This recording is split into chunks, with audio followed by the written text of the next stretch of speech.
నమస్తే అండి. ఈరోజు మా ఇంట్లోకి స్వాగతం. ఈరోజు మేతి చమన్ పన్నీర్ రెసిపీ ఎలా చేయాలో చూద్దామండి. సూపర్ అంటే సూపర్ టేస్టీగా ఉంటుంది. హోమ్ స్టైల్ రెసిపీ అనమాట. ఇందులో నేను క్రీమర్ ఏం యూస్ చేయట్లేదు. మనకి ఇంట్లో ఈజీగా అవైలబుల్గా ఉన్న ఇంగ్రీడియంట్స్తోనే చేసి చూపిస్తాను. చాలా టేస్టీగా ఉంటుంది. రోటీ లేకైనా, అన్నం లేకి, మసాలా రైస్ ఇలా ఎందులోకైనా సరే సూపర్ టేస్టీగా ఉంటుంది. ప్రొసీజర్ ఎలానో చూసేద్దాం. మేతి చమన్ కర్రీ కోసం 2 పెద్ద సైజు ఉల్లిపాయలు సన్నగా కట్ చేసి పెట్టుకోవాలి. 4 పచ్చిమిరపకాయ చీలికలు, 2 మీడియం సైజ్ టమాటాలు, 150 గ్రామ్స్ పన్నీర్ అండి. నేను కొంచెమేమో క్యూబ్స్ లాగా కట్ చేసుకున్నాను, మిగతాది తురిమి పెట్టేసుకున్నాను. ఇవి ఒక 10 క్యాషూ నట్స్ పేస్ట్ చేశాను ఇలా. ఇది వచ్చేసి పెద్ద కట్ అయితే అందులో సగం వేసుకోండి మేతి కూర, చిన్న కట్ అయితే కనుక ఒకటి వేసుకోండి. చూడండి ఇలా సన్నగా కట్ చేసి పెట్టేసుకోండి. తర్వాత స్టవ్ ఆన్ చేసుకొని ప్యాన్ పెట్టుకొని అందులో 4-5 స్పూన్ల వరకు ఆయిల్ వేసుకోవాలండి. ఆయిల్ బాగా వేడైన తర్వాత అందులోకి కొంచెం జీలకర్ర వేసుకోవాలి. కొంచెం ఇలా ఫ్రై చేసేసుకొని తర్వాత మనం కట్ చేసి పెట్టుకున్న ఉల్లిపాయ, పచ్చిమిరపకాయ ముక్కలు వేసేసుకోవాలి. అంతా ఒకసారి బాగా కలిపెట్టుకోవాలి. ఇవి కొంచెం గోల్డెన్ బ్రౌన్ కలర్ వచ్చే వరకు ఫ్రై చేసుకోవాలన్నమాట. చూడండి ఇలా ఉల్లిపాయ కొంచెం రంగు మారిన తర్వాత ఇందులోకి అల్లం వెల్లుల్లి పేస్ట్ వేసుకోవాలి. చూడండి నేను ఇప్పుడే ఫ్రెష్గా చేసుకున్న అల్లం వెల్లుల్లి పేస్ట్ చేస్తున్నాను. కలిపేసుకోవాలి.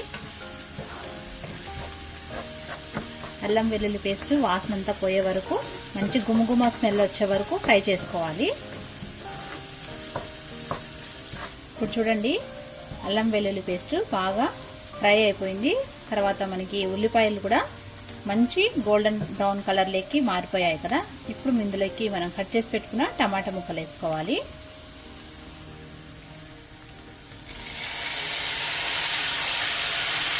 అంతా ఒకసారి బాగా కలిపేసుకొని ఈ టమాటా అంతా బాగా మగ్గే వరకు ఫ్రై చేసుకోవాలి. మూత పెట్టేసి టమాటాను బాగా మగ్గనివ్వాలి.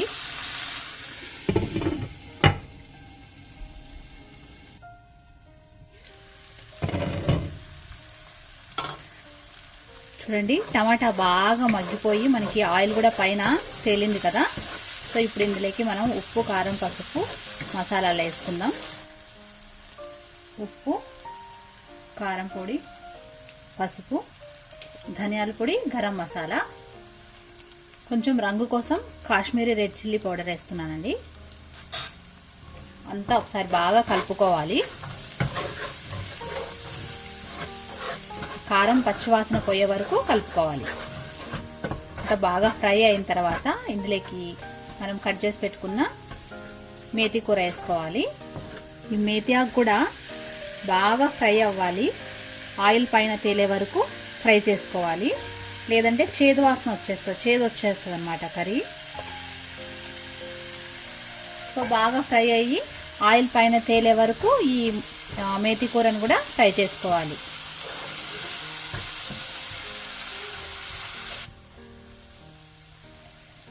మూత పెట్టేసుకొని మధ్య మధ్యలో కలుపుకుంటూ ఫ్రై చేసుకోవాలి.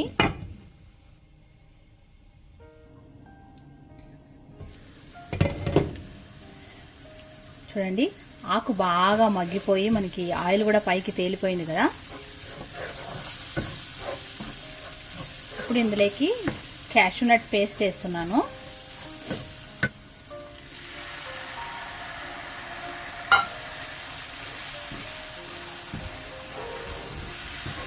అంతా బాగా కలుపుకోవాలి. ఇంకొన్ని వాటర్ కూడా యాడ్ చేస్తున్నాను.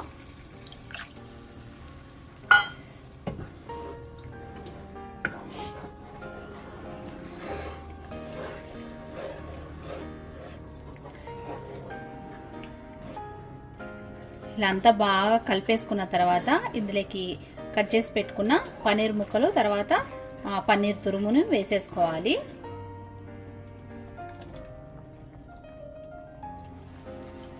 అలాగే కొంచెం కసూరి మేతి బాగా నలిచేసి వేసేసుకోవాలి.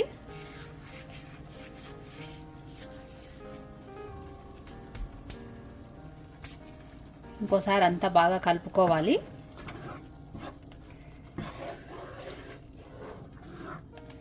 అంతా బాగా కలుపుకున్న తర్వాత మూత పెట్టేసి ఆయిల్ పైన తేలేంత వరకు ఉడకనివ్వాలి.